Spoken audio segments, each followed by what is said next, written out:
નમસ્કાર ઝી 24 કલાકના digital platform પર હું છું મિથુન. આપનું સ્વાગત છે.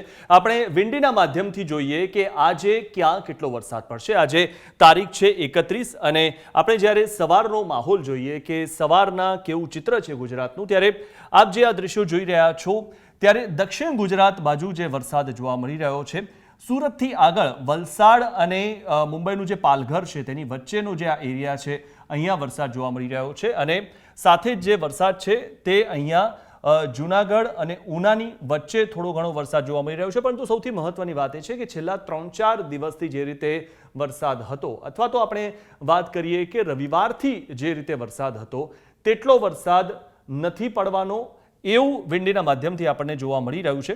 ત્યારે આપણે હવે આગળ વધીએ કે સવારથી લઈને બપોર સુધીમાં આખું વાતાવરણ કેવું રહેશે. તો આપણે બપોર સુધીમાં જોઈએ કે કેટલો ફરક પડે છે વાતાવરણમાં. તો આપ જોશો કે જે દક્ષિણ ગુજરાતમાં સવારનું જે વાતાવરણ હતું, એટલે કે જે વરસાદી માહોલ જોવા મળતો હતો તે યથાવત છે. કદાચ થોડો ઘણો જે માહોલ છે તે વધ્યો છે, એટલે કે વરસાદ વધશે. સુરતથી આગળ વલસાડ અને આજુબાજુના જે વિસ્તાર છે પાલઘર સુધીના, એટલે કે મુંબઈ બાજુ પણ વરસાદ છે. આપ જે રીતે આ જોઈ રહ્યા છો મુંબઈ તરફ પણ વરસાદ જોવા મળી રહ્યો છે.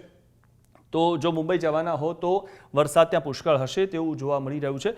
પરંતુ અહીંયા જે રીતે દ્વારકાથી લઈને જૂનાગઢ, ઉના આ તમામ જે વિસ્તાર છે, આપ અહીંયા નલિયા બાજુ છે, કચ્છ બાજુ પણ જોશો તો અહીંયા પણ વરસાદ જોવા મળી રહ્યો છે. એટલે કે આ તમામ જગ્યાએ મધ્યમ વરસાદ પડશે. ક્યાંક ઝાપટા પડી શકે, એટલે કે ભારે વરસાદ થાય, પરંતુ એ ઝાપટા સ્વરૂપે હશે. ખૂબ પુષ્કળ પ્રમાણમાં વરસાદ નહીં પડે, પરંતુ આ તમામ જગ્યાએ વરસાદ હાલમાં જોવા મળી રહ્યો છે. બપોર સુધીનું આ ચિત્ર આપણી સામે છે. હવે આપણે જોઈએ કે સાંજ સુધીમાં કેટલું ચિત્ર બદલાય છે. ત્યારે આ સાંજ સુધીનું 6 વાગ્યા સુધીનું જે ચિત્ર છે આપણી સામે છે, તેમાં પણ ઘણો બધો ફરક નથી. દક્ષિણ ગુજરાતમાં સતત વરસાદ યથાવત છે, એટલે કે વલસાડથી આજુબાજુનો જે વિસ્તાર છે અને મુંબઈથી એટલે પાલઘરથી આગળનો જે વિસ્તાર છે અહીંયા વરસાદ જોવા મળી રહ્યો છે. એટલે કે વલસાડની આજુબાજુ આખા દિવસ દરમિયાન સવારથી લઈને સાંજ સુધીમાં વરસાદ વરસશે તેવું જોવા મળી રહ્યું છે. પરંતુ જે રીતે આ તમામ જે જગ્યાએ જોઈએ ત્યારે સવારથી લઈને સાંજ સુધીમાં અમદાવાદ હોય, વડોદરા હોય કે પછી થાન હોય, ભાવનગર હોય, અહીંયા ક્યાં પણ વરસાદ નથી જોવા મળતો. પરંતુ જે વરસાદ છે તે અહીંયા કચ્છ બાજુ નલિયામાં થોડો ઘણો જોવા મળી રહ્યો છે. તો જે દ્વારકાથી લઈને જૂનાગઢ અને ઉના આ આખો જે આટલો પટ્ટો છે તેમાં સવારે પણ જે વરસાદ હતો, સાંજ સુધીમાં પણ વરસાદ જોવા મળી રહ્યો છે, બપોરે પણ વરસાદ છે, પરંતુ ધીમી ધારે અથવા તો મધ્યમ વરસાદ પડશે તેવું વિંડીથી આપણે હાલમાં જોવા મળી રહ્યું છે. હવે આપણે જોઈએ કે રાત સુધીમાં કેવો માહોલ રહેશે.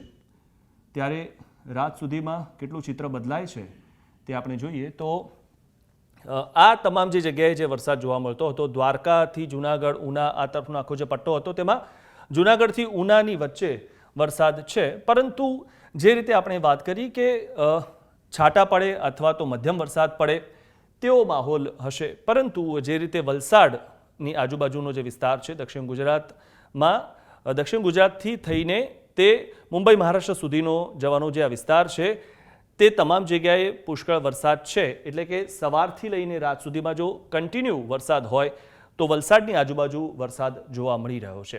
અને બાકીના જે વિસ્તારો છે ગુજરાતના તે તમામ જગ્યાએ વરસાદ નહિવત છે. ક્યાંક ઝાપટા પડે અથવા તો ક્યાંક ધીમી ધારે વરસાદ પડે તેવું છે. પરંતુ જે રીતે છેલ્લા રવિવારથી લઈને અત્યાર સુધીનો જે આપણે વરસાદ જોયો તેવો કોઈ વરસાદ નથી.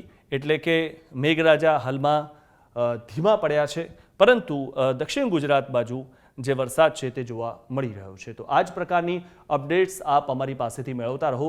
ઝી 24 કલાક સતત આપને અપડેટ આપતું રહેશે. તો અમારી સાથે જોડાયેલા રહો અને અપડેટ મેળવતા રહો.